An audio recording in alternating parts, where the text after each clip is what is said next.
Hello everybody and welcome to my spoiler review for Wake Up Dead Man, which is the latest Knives Out movie. It is now streaming on Netflix. Now I did a non-spoiler review of the movie a few weeks ago, which you can see right here on the channel if you want to know my general opinion about the film without going into plot details. But since there was so much I couldn't talk about in my regular review, and because the nature of the movie is a mystery, I really wanted to dive down a lot deeper into it. So if you've seen the movie and you want to go deeper into the plot, you can watch this review. If you haven't seen it yet, then go watch it and come back to it. But let's dive deeper into the latest Knives Out film from writer-director Rian Johnson.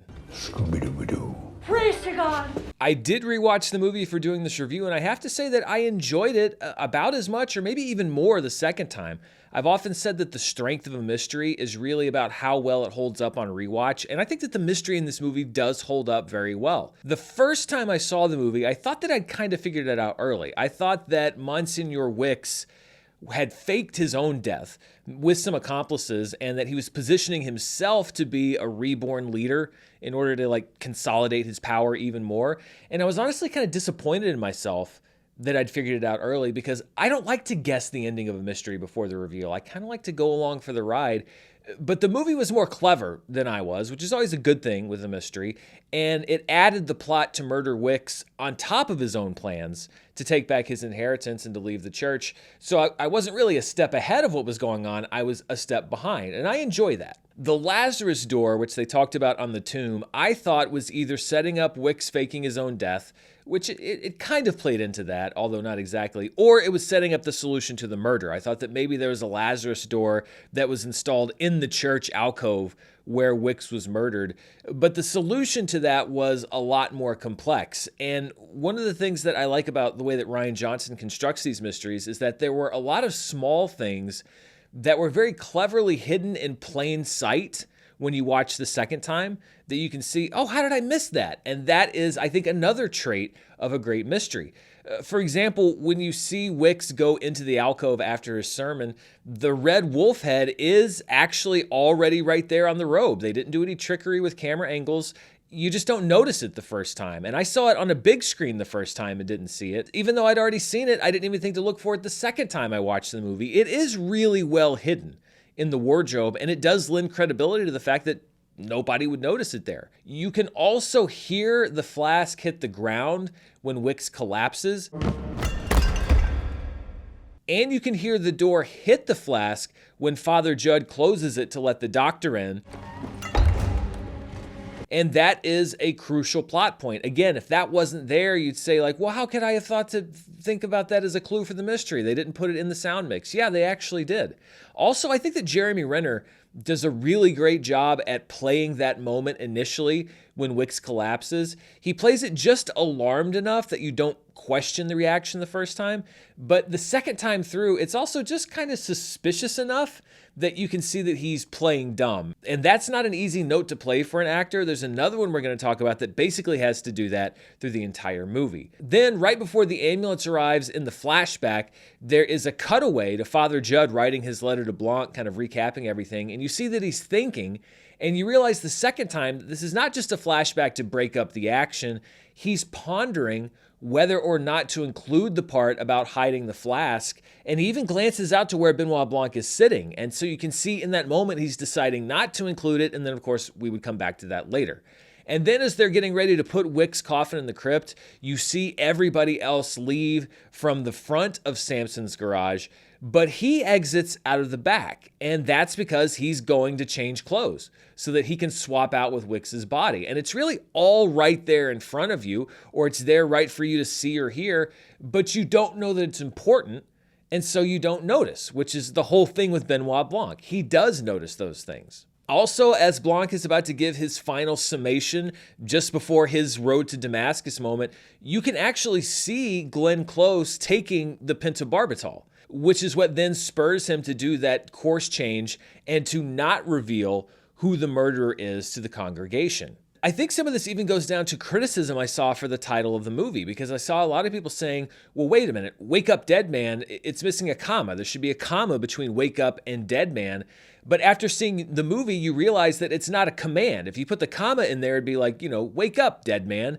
It's what the plan actually is. Martha's plan is to wake up dead man Wicks to turn him into a holy figure. When you put all those things together, I think it comes down to a well-done mystery. The clues are there, but it takes a detective to put them together. I think the closest thing the movie does to tricking you as a viewer is to have Martha as an unreliable narrator, revealing that she was lying or leaving out details about Wicks's father's death and what she said to Wicks's mother. You can get away with that once or twice in a movie like this, but the movie doesn't make a habit of going, well, the reason you didn't know that is because I lied to you as a movie. It's Blanc's pet peeve, leaving out details like that. It's mine too, and the movie doesn't really do that too much. I talked a bit about the performances in my non-spoiler review, but the main one that I want to talk about in my spoiler review is Glenn Close's, because so much of her character is wrapped up in that reveal. I hate that there's a consensus every year about who the group of awards contenders are going to be, because Glenn Close has never been in that group, and I think that she deserves to be in the conversation.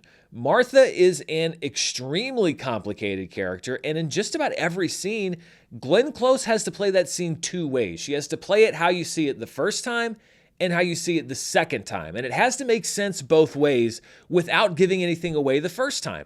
And that is not an easy task for an actor to do. Tracking it back the second time, though, she makes it work. She also gets a great dramatic scene at the end of the movie where she gets to do the big reveal. She's great in that scene.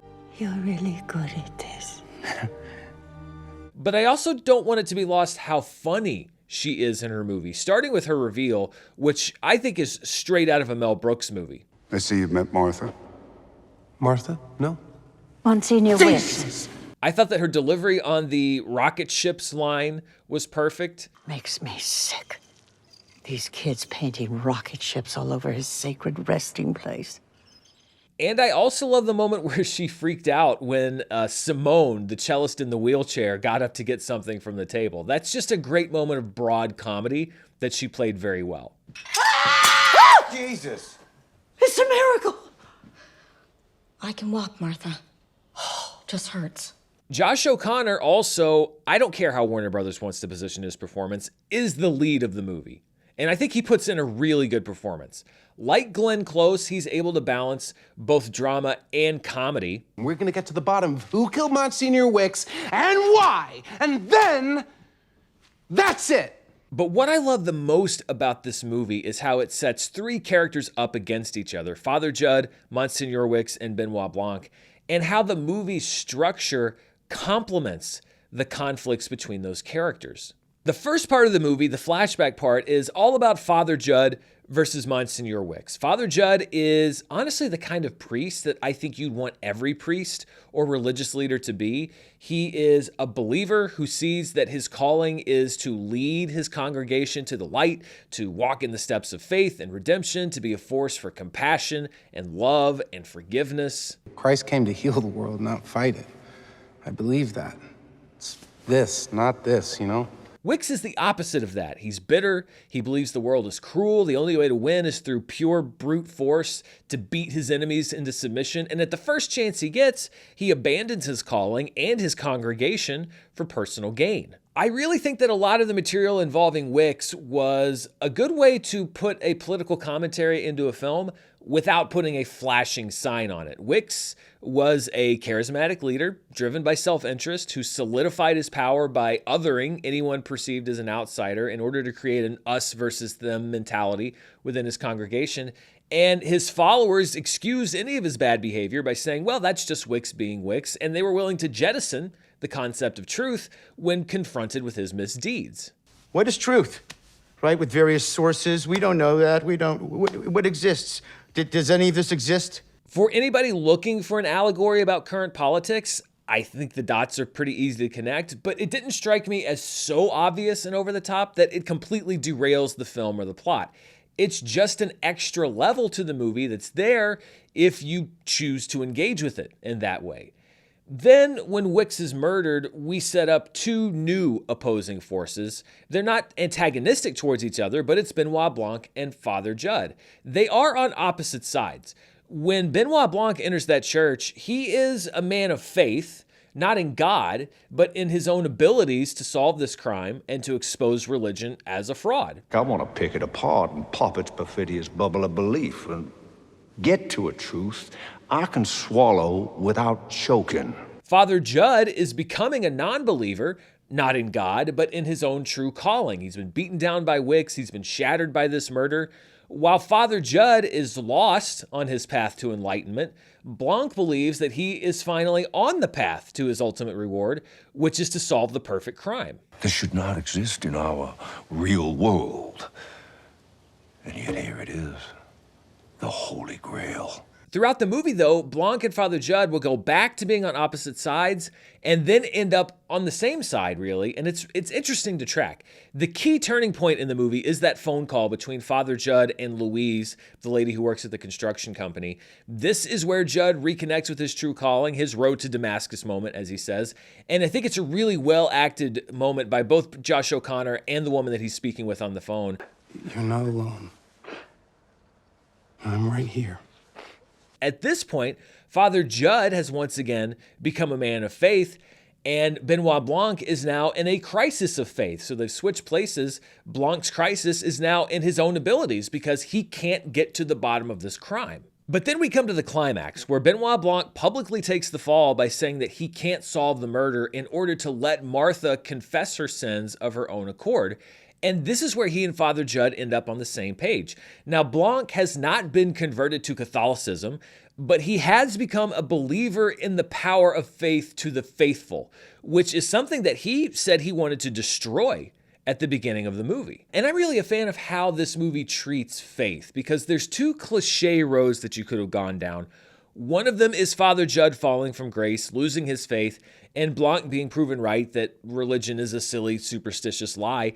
And the other one is Blanc being convinced by the end of the film that God is real and ending up among the congregants sitting in the church for Father Judd's service. But the movie takes a different path, and I think that it's one that feels a lot more genuine to me, less contrived. I don't want to get too terribly personal, but I've struggled with organized religion as an institution myself for a very long time. But I've always known and I've seen that churches with a genuine desire to serve the community, who are led by leaders who walk the path of what they preach, really do a lot of great things for the people in those communities. I saw it growing up in my own town. I've seen it many other times. I think that the people out there who might wish to paint this as an anti-religion movie will probably clip out Blanc's speech from the beginning of the film, but maybe ignore his realization by the end. Did these stories convince us of a lie? Or did they resonate with something deep inside us that's profoundly true? Father Judd is a great depiction, I think, of what a priest or a pastor or any kind of religious leader should be. He's imperfect and acknowledges that he's imperfect. He's compassionate. He has a true desire to be a force for good, and he's eager to share his faith with others. And it's through his example that Blanc realizes that the ultimate victory in this case isn't won by him laying out who done it and proving that he's right, but by allowing Martha the chance to redeem herself before she dies. He learns the virtue of self-sacrifice in order to bring about spiritual healing, which is what Father Judd has been preaching throughout the movie. I have to do it of my own free will or it won't mean anything. I think this is a really good way to make a movie that doesn't condemn religion, but also doesn't come off as preachy. It's not a hard sell. Nobody does anything that seems out of character. We see flawed religious leaders, but we also see Blanc questioning his own assumptions and his own prejudgments. His character growth feels organic. There are 2 times in this movie where he says that he can't solve the case. The first one is genuine because he doesn't have all the facts and he can't put everything together. So give us the answer. I can't. The second time he says it, it seems to everyone else like he's admitting failure. But what he means is that he can't solve this crime and leave a path to redemption for Martha. And having seen Father Judd's works throughout the film, he realizes that he also can't solve it in good conscience, even at the cost of personal embarrassment. I'm saying I cannot solve this case. That works. Blanc may not have faith, but he's been convinced of its value to others. Like I said, I really kind of admired how the movie took on a very tricky subject, and I think that this is maybe the most thematically rich for me of the three Knives Out movies. It sets this one apart from the others, and I think it's a big reason why this is easily my second favorite in the franchise, well ahead of Glass Onion, which by the way was a movie that I also enjoyed. However, the faith discussion wasn't the only reason that I liked the movie. I also think that it is well acted all around, and despite the heavier themes, it's also a really funny movie. As with the other two films, a lot of that humor flows through Benoit Blanc. James Bond may be Daniel Craig's career-defining role, but this is my favorite role that he's ever played. I'm sorry. That was dramatic, but I needed you to stop talking. There were also a lot of individual jokes that I liked in the movie. My favorite was almost a throwaway joke from Cy, who was a great cynical grifter character. And I loved how clueless he was when laying out his plan to build his new radicalized movement alongside his father in what is a kind of a risky Star Wars reference for Rian Johnson. Together, we can build a real empire. Like in Star Wars? Yeah, exactly, like the rebels. I also enjoyed Andrew Scott's character Lee's worry that this whole Wicks murder was going to be poorly adapted into a true crime series and dumped on a streaming service, which happened to be the streaming service that this movie is currently on. Some libtard will make a podcast about all of this, and before you know it, the idiot versions of all of us will end up on Netflix. Oh, the idiot versions. And generally, I just really enjoyed this movie. I think it holds up on rewatch. It's got a great cast. It's got some clever writing. It actually has some substance to it. It went from a movie that, I liked a lot the first time I saw it to a movie that I really liked the second time. And I think it's in contention, heavy contention, to be one of my favorite movies of the year. I love a good mystery that holds up on rewatch, and this one did. But I want to know what you think. Have you seen it a first time? Have you seen it a second time? Do you think that it holds up on rewatch? What do you think about the themes of the film? Let me know down in the comments below. And as always, thank you so much for watching. Be sure to stay tuned right here. I have Charts with Dan coming up later this week. I've got my review for Avatar, Fire and Ash coming up on Tuesday. As I mentioned, I'm working on my best of list for the year. We're getting to that time. And a lot of other fun stuff as we close out 2025 and start heading into 2026. So if you're not subscribed, hit that subscribe button, hit the bell so you know when I'm uploading a new video. But most of all, thank you for spending time with this video. Until next time, stay safe, and I'll see you then. Bye.